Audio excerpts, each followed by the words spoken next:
Hi, Mochismo Eugene. Welcome to another video from Exit Strategy. Please like, subscribe, share. If you found this video helpful, pass it on. I would appreciate that.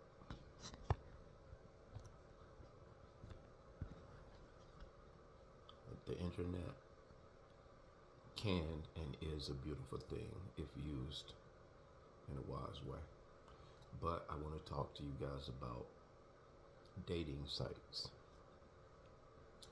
Dating sites, you won't find what you're looking for there. It's not a quick fix. You're not going to find love there.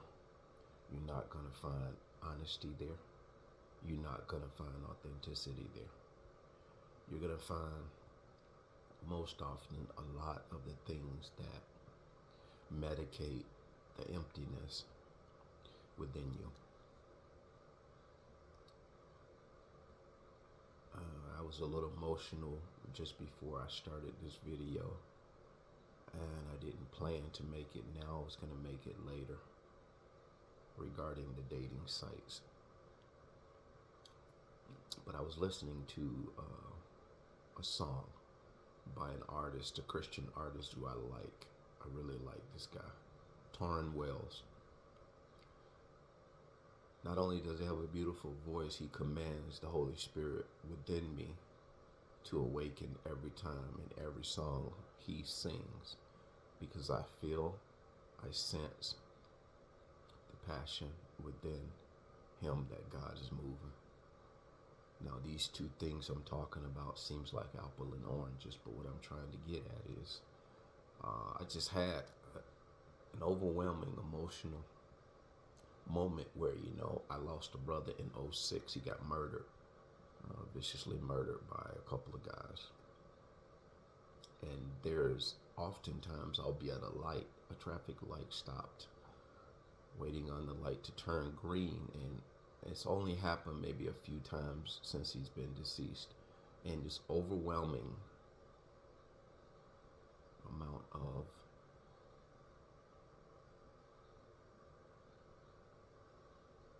absence comes over me, and I began to just wail and weep. Well, not wail, I'll just weep uncontrollably, not that I try to control it, and I began to just tears and tears and tears start coming down. It only lasts for a few minutes, but it is a reminder that, he's truly missed. Now, that's something that we as empaths and chosen ones, we really do have a knack of feeling, deeply feeling for another. A lot of times more so than we do for ourselves.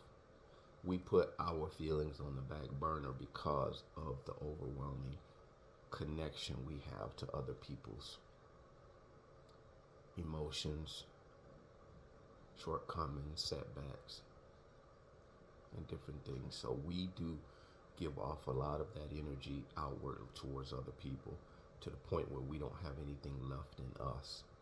And a lot like the dating site, that's exactly what you will find in a dating site. We are giving that same empathic energy out in search of like-minded people. And most often you're not going to find it. But what you will find on the dating sites is a narcissist at their very worst. Because if you can go on some of these lives, and I do jump into them a couple of times here and there, because I need to be connected with how these people really move. And it's interesting to just observe. Take a woman half naked, which a lot of them are, and the ones who are clothed, they're clothed fully clothed. They're selling a bunch of black magic, hoodoo, voodoo, wishful thinking dreams of they think they got the key to the castle, and no one's the wiser. And it's just a whole bunch of foolishness they're talking. Nothing they're talking about makes sense, but you'll find that they have a large following. They will have a lot of people, yes men, they will have a lot of people doing what you call these verses or competition thing, and it's just a lot of exhausting wastes of time. Whereas I'm observing them and I'm saying, man, you really have to have nothing going on in your life to sit there and watch and listen to another person for sometimes hours, sitting in their house doing nothing, and you're at the same time observing them doing nothing. They're not constructive at all. And the little thing that they're doing, whether it be needlework or pasting or drawing in a coloring book, it's always these adolescent things that they're doing with no true sense of camaraderie for the people who are watching them. They're self-absorbed. It's all about them. And so what I had um, the fortunate pleasure to do on a live maybe a week or so ago, and it wasn't premeditated. I just strolled and I happened upon a woman talking about her deceased husband, and I came in on the tail end of it, but I was quickly able to identify that she was talking about her husband passing away. And you would, in right way, I'm like, oh, that's a sad, unfortunate thing. And not only it was a few seconds later, she began to talk about, but I told him all while he was alive, he needed to change the way he living, and he needed to get closer to God. And which is noteworthy to some degree too, when we can reach out and witness to people and use their opportunities or tragedies or some of the shortcomings they're going through to be a voice that they should pray and seek God's guidance in a beautiful, humble way, in a loving way. What she began to start talking about was, I told him to do this, that, and the other, and he just wouldn't listen. It was with this defiance of sorts, like, get close to God, but really she's endorsing the fact that she was the one that tried to lead him down the narrow path, and it was this pat me on the back type mentality. And she went from that, but I don't want to talk about it, I don't want to get into that anymore. So she was having this conversation outwardly towards her audience, but you could see right way, because I can identify borderline personality disorder like quickly. She's on the spectrum, and so she removes herself from the conversation seemingly, but no one's saying anything. I'm reading comments, and everybody's like giving her this overwhelming support and condolences, and she's eating this up. And so my third eye began to say, or my awakened consciousness began to say, this is a fuel supply. And I could not resist. I had to chime in. I didn't have to, but I did. And I still have my account of sorts, and my name is not my name. I got a handle just like a lot of us do, just because I know what's in these waters, and that was the original name that I came up with, because I didn't take this thing seriously even back when I used to surf. And I have stories. I'm talking from experience that you're not going to find what you want on these sites, but I digress. So anyway, I don't have my name on there, and I don't have a photograph of me there. So it would seem like I was someone who was lurking, or I was somebody who was, like on our pages here, we may have people in disguise, but all they're doing are narking. They're narking around, trying to infiltrate our energy and bring us down. But this was not my motive at all. I was actually, in a nutshell, exposing this lady. And I would say something. I was talking in third party, like, we're here exposing this nonsense, and it has to stop. All it is an insatiable desire for attention for self rather than the deceased. So it was pretty apparent that I was directing this towards her. But we're not malicious, impulse. When we begin to rip you a new exit hole, we do it in a very, very beautiful way, because what we're doing, we're reckoning back to you what you have been giving to other people. undeservingly. We're reckoning back to you. We're straightening that crooked situation. And some would say that's not your job to correct people in the world. Well, I'll tell you one thing about an empath or chosen ones. We're living in light and we despise darkness. No, doesn't matter how we've traveled this journey in times past, blindly, recklessly, not looking where we were going, allowing other people to lead us, believing in other people. But those days are over. We trust ourselves because we know we are truth tellers, we are truth seekers. We trust God above all. So now it's beginning to look more like apples and apples, right? Not apples and oranges. So this goes full circle to the emotions I got from this song. Joy in the Morning was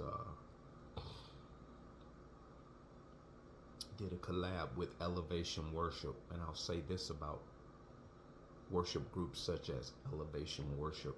That's Stephen Furtick, if I'm saying his name right. These are occultic type followings in a major way. But I'll tell you this, and I say it straight face. I don't have any apologies for you believers out there.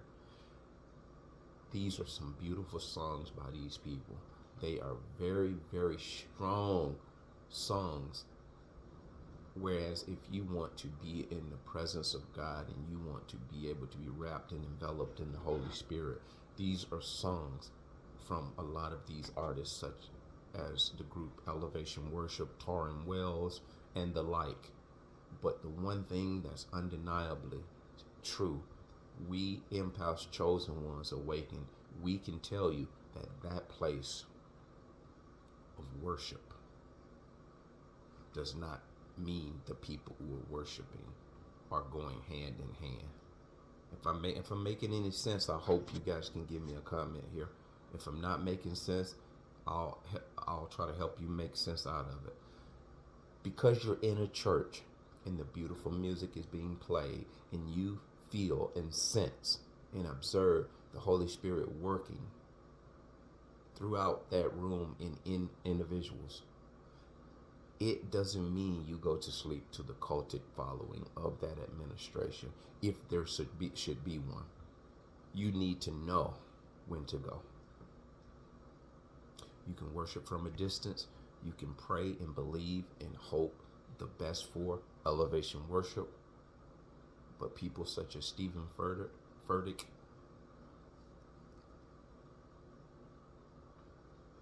New Age religion, New Age, this feel good, fuzzy feeling. He's more of a talker than a walker.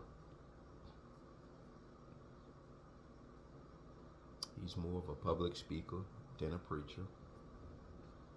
And he may even say he's such. But the one thing is very undeniable with people such as Kevin Furtick and T.D. Jakes and different ones. I don't want to go into detail of other names, but you get the point. These are people who are really, really sabotaging the name of God. And I could be one of those people that does the same thing. But the stark difference is you should know them by their fruits. Some of these people are coming at you guys with a lot of this feel-good stuff, but they're not holding you accountable. They're giving themselves passes, but they're allowing you to be put under the guillotine.